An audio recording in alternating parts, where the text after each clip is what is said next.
I promised you a video about BioShock Infinite. Unfortunately, I only got about halfway there. I've been working on that BioShock Infinite project for about 2 months continuously, and I had parts of ideas for it literal actual years ago, as in I have files for it dating back to 2020. Jesus Christ, man. It's scripted, it's partially recorded, I've got the various stock footage and stuff I need for it all lined up, but there was one little part of the script that I thought was too worth talking about in depth to write as little as I had, but too irrelevant to the BioShock Infinite script to talk about as much as I had. Because this is about BioShock 1. BioShock Finite, I guess. In particular, this is about a notable piece of video game critique that was written as a response to BioShock 1 and its gameplay.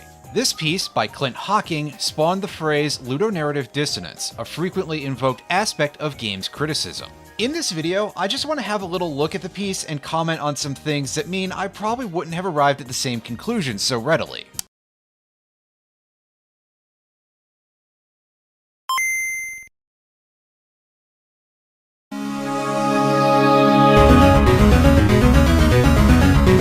On October 7th, 2007, Clint Hocking, a game writer and director whom I sincerely wish was not working at a company as god-awful for work environment as Ubisoft, posted an article called Ludonarrative Dissonance in BioShock on his blog, Click Nothing. Although I will be linking it in the description and occasionally quoting from it, I won't read the whole thing to you. If you're subscribed to an English language channel about video game storytelling, I assume you're at least literate enough and fluent enough in English to read one blog post that maybe includes a few big words. By the way, if you're not subscribed yet, this is the part of the video where I interrupt the flow of my entire video essay, as the kids are calling them now, to ask you to please subscribe and click on the bell because it helps and I assume you're interested in this type of content. However, I will summarize the basics just to make sure we're on the same page and you don't have to stop the video to read the whole thing. Clint Hocking begins by describing his tastes a little, including his explanation that he likes BioShock quite a bit, before explaining his criticism. He finds that the thematic elements of the narrative and ludic elements, i.e. what the game wants you to do, are in opposition to each other, going so far as to say it seems to openly mock the player for having believed in the fiction of the game at all, and that this, quote, all but destroys the player's ability to feel connected to either, forcing the player to either abandon the game in protest, or simply accept that the game cannot be enjoyed as both a game and a story, and then to finish it for the mere sake of finishing it. He then goes on to discuss the game's much-touted connection to Ayn Rand's philosophy as the crux of his biscuit, describing the game as a thing which offers two contracts. The ludic contract, or what layfolk would probably refer to as the game's mechanics, and the narrative contract, which is the lowest level storyline. He simplifies the ludic contract to seek power and you will make progress, comparing this to something in favor of Randian ideology, specifically centering on the game's morality mechanic surrounding saving or harvesting the Little Sisters, which I'm assuming you know what that means, but just in case you don't, the short version is that you can either rescue little girls or murder them in order to gain more of a currency that lets you do magic. So now that you're up to speed, one person on my friends list who has never played a shot game as far as I know, Hocking cites some statistics showing that in this game, the best way to get the most rewards involves the most child murder. He points out that this stands in opposition to the stories thread, which pits you as supporting Atlas against Andrew Ryan, the founder of Rapture. This can be taken as fighting against objectivism by the storyline. He also notes that your only choice is to quit, which is not something that can be considered valid in this case. After describing this as, quote, disturbing, he explains that it gets far worse when it is revealed that the player helps Atlas not as, quote, a ludic constraint that we graciously accept in order to enjoy the game, but rather a narrative one that is dictated to us. He describes the game's infamous plot twist as, quote, a deus ex machina built upon the very weaknesses of game stories that we, as players, agree to accept in order to have some sort of narrative framework. He also misspells deus, but I'm willing to cut him slack on that one. Noting that mocking the player for this is what he describes with the phrase, quote, out of bounds, quote, except as comedy or as a meta element, of which it appears to be neither. Then he wraps up by repeating his praises for the parts of the game he likes and says that it's about as close to a, quote, Citizen Kane of video games as we've gotten yet. Ludonarrative dissonance is centered in the most audience-independent parts of the video game experience. You can break down game stories into two layers, basically. One is the actual written narrative, the other, the experience. The experience is not completely objective because it necessarily includes the player, but there are some parts that are about as close as one can get, namely the gameplay. even with in-game customization, players interact with the same basic mechanics and, if not the same level design itself, then the same set of mechanisms to build those levels. Mods should consequently be considered their own separate games for these purposes. This means it is entirely a developer's fault, but it also can only apply to things that the developer themselves can control. If your perspective is changed because you're in one of many political minorities, or even something as simple as experiencing the game for the first time in a motel when a parent was too drunk to drive back from an out-of-state Renaissance festival, you're gonna have to be careful to not count that. However, I would say whether or not you notice this thing is affected by your biases and your point of view. So, here's why I wouldn't have come to this conclusion. Actually, there are two reasons depending on how you look at the wording here and what you decide the exact thing Hocking is saying is. The first is the more straightforward answer. Hocking describes a selfish pursuit of power as a major part of the gameplay loop. Ultimately, this is a major part of just about every single-player game where you have any type of character-building mechanism when you think about it. The idea of picking up currency to buy new gear is so normalized that I wouldn't bat an eye. This does have a pretty good point, but we'll come back to that later. The other one is probably way more subjective, but digs a lot deeper into specific gameplay mechanics. Of the two branches in negotiating with the Little Sisters, one way can decidedly be considered a selfish pursuit of power, and one, at least somewhat less so. The way I read this statement, Hocking was lamenting that the gameplay mechanics encourage you to harvest Little Sisters for personal gain, while the game encourages you to do good. If we accept rescuing them to be the more humane option, something which Hocking casts doubt on because he fairly points out that Tenenbaum is not trustworthy, and Atlas, who the game expects you to trust pretty much implicitly and unconditionally from the outset, so you can feel like you got played for a chump 2/3 of the way through the game, casts doubt on her practically off the bat, then we run into a problem. And this is probably a me problem. For as much as BioShock wants all the stuff attached to Adam, plasmids and tonics, to feel very important and like your most useful tools, I find that the rewards that you get for rescuing Little Sisters wildly outweigh the extra Adam you get in the long run, especially if you're willing to explore. Arguably, they are much shorter-term rewards, since many of them are more utility-based ammo, like armor-piercing bullets and alternate round types for the chemical thrower. But there are a few useful plasmid and tonic rewards, although most of the best of those are still found through exploration, plus you honestly need only a very few plasmids to negotiate the game. If you just get Electro Bolt, Incinerate, and Telekinesis, which you literally get in the plot, you'll be fine. Upgrading them might be nice, but saving your Atom for health and Eve upgrades, as well as tonic slots, will do better by you in the long run. The game balance is such that both choices from a gameplay perspective are acceptable, but I find the saving the Little Sisters path to be better. Also, I'm a big weenie who cringed really hard when she had to go record footage of harvesting a little sister for this video. I deleted this save file and I still kind of feel like I've done a profound evil. Ooh, whoops, part that I forgot to put in the script. Funnily enough, the source of Clint Hocking's statistics on whether or not you should rescue or harvest the Little Sisters actually agrees with me on this point. Don't think of this as some sort of gotcha argument. I'm just saying that we all have massive blind spots in our ability to read things, and that's why I wouldn't have gotten it. This by no means disproves anything else that Hocking is saying here. I skipped over a point earlier where I said that the overarching concept is one that's so common I would not have given it much thought. I freely admit that I am not good at paying great attention to ludonarrative, even though I think it's a very useful concept to discuss. It is one of the things that make games so unique. The fact that even among interactive fiction, interacting with it is a type of conversation. Even beyond the pre-programmed story branches, ludonarrative can form another layer, where experience matters to interpretation in a different way from a more static narrative. Forcibly disconnecting these interlocked pieces can be a powerful tool to throw certain parts of the experience into sharp relief to each other. Unfortunately, it can also be a major tool to expose some of the shortcomings of the medium. Video games aren't taken particularly seriously just yet. Part of this, I think, is that some gamers still resist the idea, but I'm trying not to turn this video into overt politics, and yeah, that's caught up in some of that-ish. Instead, the other side. I've seen a lot of outsiders call video games immature, or at least imply that they are, citing that many of them are rooted in being power fantasies, particularly the more violent video games. While there's been a push for games that are less overtly violent in recent years, and indeed less violent options have existed for an incredibly long time, the face of the medium is much more likely to be Call of Duty in anyone's mind than Harvest Moon. Badly handled ludonarrative dissonance can often result in such cases as, well, remember how BioShock Infinite was the thing I started writing about before I got caught up in this sidetrack?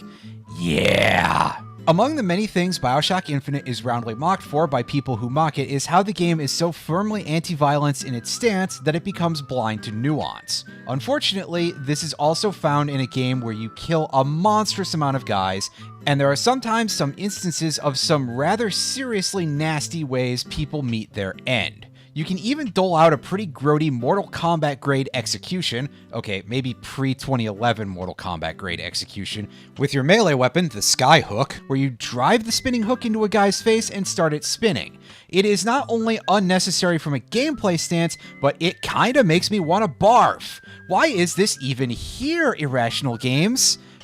Are you guys okay? But even if you ignore the fatality move, which I by and large did, aside from maybe showing it off once on stream, there is still the issue where you kill a lot of dudes in BioShock Infinite.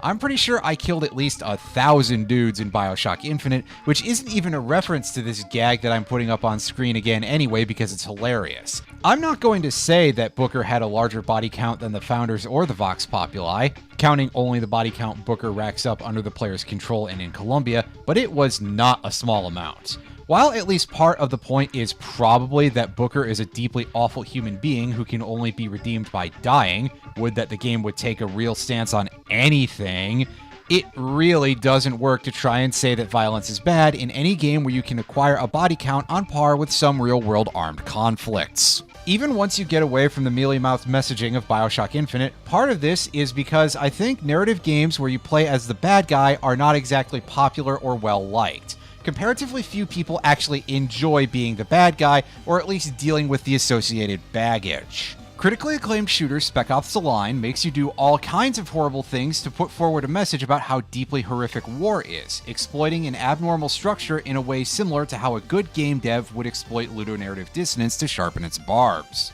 However, while it remains a well-regarded game among critics and story nerds, still being considered something of a milestone for the medium, Spec Ops: The Line was a commercial failure. I don't think you would know this based on how people talk about the game, but Spec Ops: The Line sold so poorly that Take-Two considers it to be a major reason why they did not meet their financial expectations in 2013. There's probably a lot to say about that related to the business side of video games, but the thing is that I don't think average gamers actually want what Spec Ops: The Line was offering. They want to be a hero. And if they aren't told they aren't a hero, they will assume either that they are or that the writing team certainly believes they are. This is probably also one of the many major sticking points that make people throw Y2K, a postmodern RPG, by the wayside, somehow much bigger of one than not replacing Chris Neosi's voice, but I'd prefer for this video to not be about me making too many enemies at once. I'll save that for some other time. While it's rather easy to make fun of people for not being able to tell when someone is obviously a bad guy, I don't think it's particularly that odd or stupid of a mindset to have, particularly in a medium, and a genre, not known for messing with norms and appealing to an audience that wants you to not mess with the formula. Nobody will assume the formula is being messed with unless they're outright told it is, and they will reject it out of hand when they are made aware of that. If you want to bring up an exception like Mouthwashing, a game where you actively take the role of a horrible person and do horrible things, that's a game in a widely different genre aiming at a wildly different audience. The BioShock games are nominally horror, sure, but they are more or less just straightforward action shooters with a few jump scares and a very few horror sequences. BioShock as a franchise is not really aiming at the same audience as, say, Rule of Rose, nor even at the same audience as, like, a Resident Evil game or something.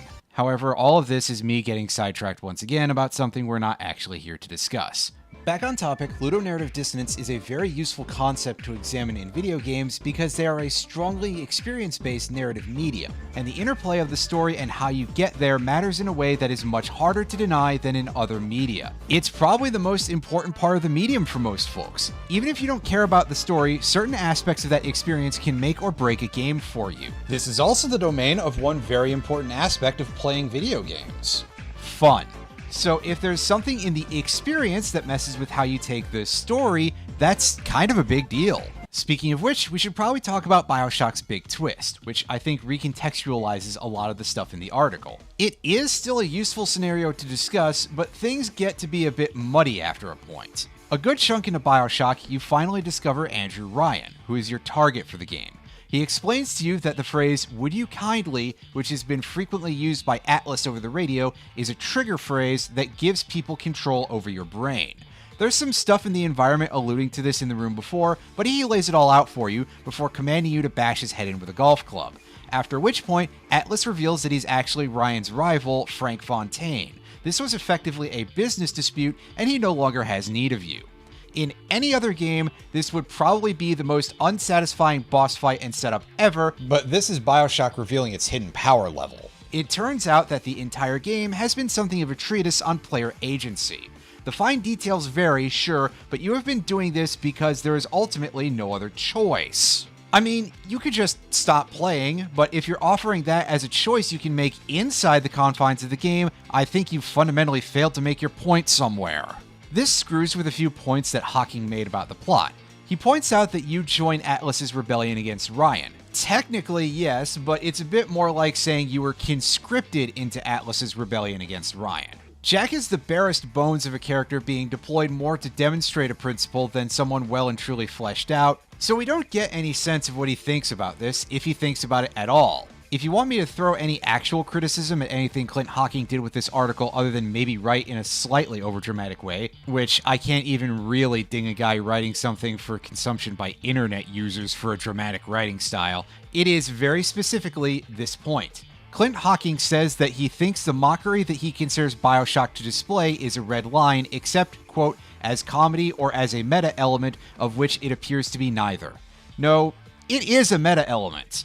I would say whether or not it's actually good, but scripting that other video has really made me feel in a weird way like Ken Levine is like David Cage, but with somehow even less taste, so I'm not what you would call an unbiased judge. Even setting all that aside, we're left with this idea where it sure seems like a large part of the argument hinges on discussing the game as perceived before Ryan makes you show him his own 9-iron up way too close. However, I don't think simply discussing what might be thought of as a theoretical game as useless, and even besides that, it doesn't change the nature of the game before the reveal. In this case, it's entirely about player perception, but in this case, perception of the narrative. This is to say, a player coming in without knowing the story will look at this and be subject to a setup that can induce this effect, and they may well go, well, this is stupid, what does this game actually believe? Guess it's nothing, video games have let me down again, or something like that. Even if what Hocking is discussing is a little muddled when compared to the final story as you understand it at the end, it is still somewhat of a thing you as a storyteller need to watch out for. Sometimes a person doesn't actually get far enough into something to be able to do more than a surface read. There are a few moments here and there where I would say some things about Hocking's writing. Giving the options of quitting or, quote, simply accept that the game is not going to satisfy both story and gameplay heads and, quote, finish it for the mere sake of finishing it is a sentiment that notably misses out on one key factor: fun. Games, even as serious narrative artwork, are still entertainment media, which is true of most other media that have been accepted as being capable of serious narrative artwork. Just because I can say you might drop even something as artistically inclined as, say, Gaspar Noé's Enter the Void if you hated watching it, doesn't suddenly reduce it to being some sort of trite popcorn flick that nobody can ever find meaning in. Sometimes you just play a game because its ludic elements are well designed and it's enjoyable to go through the levels, do the puzzles, or whatever. I suppose this is counterbalanced by two things, either this being a complete dead-end argument that does not tip the scales in any direction whatsoever, like good for you for not caring theoretical person, and by the fact that in several places he does heavily praise the game. Still, it feels like such a bizarre thing to say. But if I wanted to jaw about that for too long, I'd really be clutching at straws, because this is otherwise a good analysis and it discusses one of those concepts that's really important to be mindful of with video game stories, either as a writer or a player. Like, if you're asking yourself why something hit wrong, this could be the problem, or at least part of it. Hocking's bloggings represent a surprisingly major step forward for criticism of games as narrative art, because while this sounds obvious, someone still had to put it down in words eventually. I've described this as sort of being the start of real artistic criticism of games, and that's not true. Obviously, because he even links to an older piece of game critique at the beginning of his own, but it still feels like a particularly momentous event in the history of games criticism. In any case, this is basically just a conclusion paragraph that I wrote because expanding this out into a full video made that an obligation. Let's cut this off here if we can. Goodbye, everyone! Actually, one last thing. I forgot to mention it through the whole video, but this is going to be a thing in that BioShock Infinite vid and is in this one. There is probably some baggage, if you will, attached to this game and its ties to System Shock 2, which is an incredibly well-regarded game and a great example of one of those sequels that gets talked about perhaps a trillion times more than the original. As of this video, I have never played System Shock 2 and probably won't get to it by the time I finish the other upcoming behemoth. Okay, for real now, I'm done. See ya!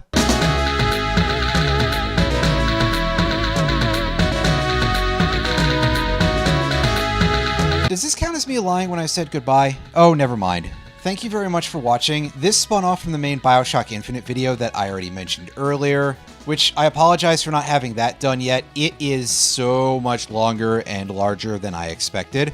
But also, this is the first time that I'm using the Shure SM58 as my microphone instead of a Blue Yeti, which is what I was using before. The experience of changing over for this is kind of odd, and I definitely think I need to get a new, actually kind of good interface. I did cheap out on that a little bit because, well, budgetary concerns, but you know how it goes, right? As a result, there's a lot more weirdness going on with the sound, I would say, here. I changed the position of the mic a few times. I changed how loud it was being recorded in Audacity. And basically, I'm still kind of getting a feel for how I'm recording this for stuff on YouTube, which means that this is the perfect thing to be doing when you're just coming up on a very large video project, right? Anyway, this is where I give the usual end of video stuff where I ask you to like the video, leave a comment, subscribe, click the bell, all of that. If you are able, head on over to patreon.com/lunariandelia, donate money.